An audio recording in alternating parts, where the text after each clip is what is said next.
Frá Katrínu yfir í bátasögu Suðurnesja í Dús safnahúsum, en þar stendur yfir ný fastasýning Byggðasafns Reykjanesbæjar, fast þeir sóttu sjóinn, bátasafn Gríms Karlssonar. Hún endurgerð sýning á bátalíkönum Gríms, en það var fyrsta sýningin sem opnuð var í Dús safnahúsum fyrir nærri 19 árum. Hún hefur nú fengið endurnýjun lífdaga í rými sem skapar áhugaverða umgjörð bátalíkön. Það ótt að segja að bátasafn Gríms Karlssonar hafi gengið endurnýjun lífdaga, ef svo má segja. Helgi, Já. Þú tekur undir það? Já, alveg tímalaust. Og það var orðið mjög, samkvæmt bara safnafræðin var sýningin eins og hún var orðið mjög lifuð. Já, þessi sýning var sem sagt fyrsta í rauninni sýningi sem var sett upp hérna í Dús safnahúsum fyrir tæpum 2 áratugum síðan. Já, það passar. Var í þessum boxum og tók mikið pláss og þótti gríðarlega mikil sýning. Hún var það á sínum tíma. Hún var feiknar mikið sýning og með hún líka sett upp. Já, með til þess að gera stuttum fyrirvara. Og annars hefði örugglega séð sléttari gólf, meðal annars. En hún var, þegar við tökum hana svo niður 19 árum síðar, og þá var hún í rauninni orðin slysahætta. Það voru mjög ryðgaðar undirstöður og lappirnar undan kassanum sumum hverjar duttu undan sjálfum sér þegar kassin var farin af. Þannig að þetta var bara spurningum hvenær yrði slys, ekki hvort. Hvað geturðu sagt okkur þá sýninguna núna hérna á annarri hæð? Já, í sömu húsaröð í Dús safnahúsum. Nú erum við búin að færa hana hérna upp og það virðist fara vel hana hérna. Það fer mjög vel hana hérna og hún nýtur sér mjög vel í þessu umhverfi. Og við setjum hana upp hérna sem í rauninni meira þematengt heldur hún var. Og hér eru 10 fleiri bátar heldur hún var á gamlu sýningunni. Það er ótrúlegt. Og þetta hún hugsuð þannig að það sé svona meira á floti. Það meira líf í henni, sérstaklega núna á jarðskjálftatímum, það kemur meira hreyfing í þetta. Að það þessi skuggar sem að ljósin mynda fyrir neðanbátana, það þessi tilfinning að þeir séu á floti, þeir séu á siglingu. Og það það sem við leggjum upp með. En síðan eru botnarnir undir bátunum, það svona meira skreytt með munum sem tengjast sjávarútvegi. Og hvernig skiptirðu sýningunni? Henni skipt upp þannig að ef við byrjum bara það sem við erum hérna núna, að hér skipasmíðastöð Njarðvíkur og hérna erum við að fjalla skipasmíðarnar á Íslandi og þó aðalega hérna á Suðurnesjum. Og hér í þessu líkön sem hanga hérna, þetta eru líkön sem voru að bátum sem voru smíðaðir á Íslandi og þar af eru 3 sem eru smíðaðir á Suðurnesjunum og ber það fyrst að nefna hérna Keflvíking, þessi hérna. Hann var smíðaður í skipasmíðastöðinni sem var í Innri Njarðvík og það hérna kringum 1900 eða fyrir 1940 og þetta var 70 brúttólesta bátur og tíma var það stærsti báturinn sem var í skipaflota Suðurnesjamanna. Og svo verður þetta að hafa náttúrulega skipasmíðastöð Njarðvíkur hérna vegna þess að hún hefur alltaf verið svolítið í umræðinni og sérstaklega núna með tilhæfandi stækkun sem mjög áhugaverð. Já. Búið margir bátar komið og skip hérna í hana og væntanlega enn stærri skip í framtíðinni. Já, og gaman að sjá það að Landhelgisgæslan meðal annars að nýta þetta fyrir minnstu bátunum sína. Já. Þannig að hvað gera þegar komið stærra? Náu Þór, veit það ekki, en gaman að hugsa til þess. Já. En síðan erum við með hérna til hliðar svona Keflavíkurhöfn, svona vertíðarstemming. Og þarna má sjá nokkra báta sem bera sama nafn og sama skráningarnúmer og ef við höldum svo áfram bara hérna tímalínuna þá næst hólf hérna sem kannski betra að sjá það glugga megin frá að það í svona tímalínu að byrja hérna á elstu og minnstu bátunum eins og Lunda og Skíðblaðni og gamall baldur og svo fylgir þetta svona tímalínu hérna inn og tekur hérna hringinn, hún endar hérna við stigann. Og hérna eru margir vel þekkti bátar hérna á Suðurnesjum og þessi tímalína eru eingöngu Suðurnesjabátar. Keflavík og Njarðvík svona fyrst og fremst. En hérna í endanum þar fær þó fyrsta varðskip Íslendinga að njóta sín, Þór, fyrstu, og síðan María Júlía, sem er svolítið gaman að segja frá því að menn er að reyna að fá hana uppgerða þegar hún er á Ísafirði í dag.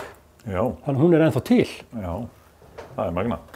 En þetta er saga Keflavíkur og Njarðvíkur á þessum tíma. Já. Bátasagan. Það er bátasagan sko. Og það er tvennt sem hefur gert okkur að því sem við erum í dag. Það er útgerðin sem var til þess að hér fór að myndast byggð og svo herinn. Já. Þið eru með fleiri báta hérna inni. Já. Hér erum við með síldveiðarnar, erum við að gera þeim skil. Síldarárin, sem var náttúrulega silfur hafsins og margir rómantískir söngtextar verið samtir í kringum. Já. Og það er það sem við tökum fyrir hérna. Síðan eru þetta hól sem er hérna framöndan okkur núna, að þetta eru bátar víðsvegar á landinu í tímalínu sem eru, þeir elstu eru smíðaðir í kringum 1900 og hérna... Með íslenska fánan? Með íslenska fánan. Og þeir bátar sem eru með íslenska fánan, þetta eru bátar sem sigldu til Englands í stríðinu með fisk. Já. Þeir komast ekki allir heilir heim, því miður. En fánin var tilraun til þess að sleppa við kafbátaárásir og árásir flugvéla. En við erum hérna við stýrishús, þetta er skemmtilegt. Hvað getur þú sagt ykkur um það? Herru, þetta er eins og einn sérfræðingur í safnafræðum sagði, þetta er Instagram-punktur. Þetta er eftirlíking af stýrishúsinu sem var á bát hérna á Suðurnesjum sem hét Stakkur. Og þetta er staðurinn þar sem fólk getur fengið að koma og fikta. Já. Taka í stýrið, taka myndir og við tókum einmitt eftir þegar við opnum sýninguna að það var stanslaust rennir í að bæða fullorðnum og börnum í þetta stýrishús að fá að prófa, taka myndir. Já, frábært. Þetta var svolítið svona klikkuð hugmynd sem við fengum og við hrindum við bara í framkvæmd. Skemmtileg. Já. Og þetta stýrishús er á sama tíma svolítið upphafið af þeirri línu sem við erum að fara inn í næst, sem eru bátarnir, línuveðarnir. Og hér er einmitt þessi títtnefndi Stakkur, GK 503. Já, þetta er stýrishúsið á honum. Stýrishúsið á honum. Svolítið stílfært að vísu vegna þess að við höfum ekki alveg næga lofthæð. En það kemur ekki að sök. Skemmtanagildið er það sama.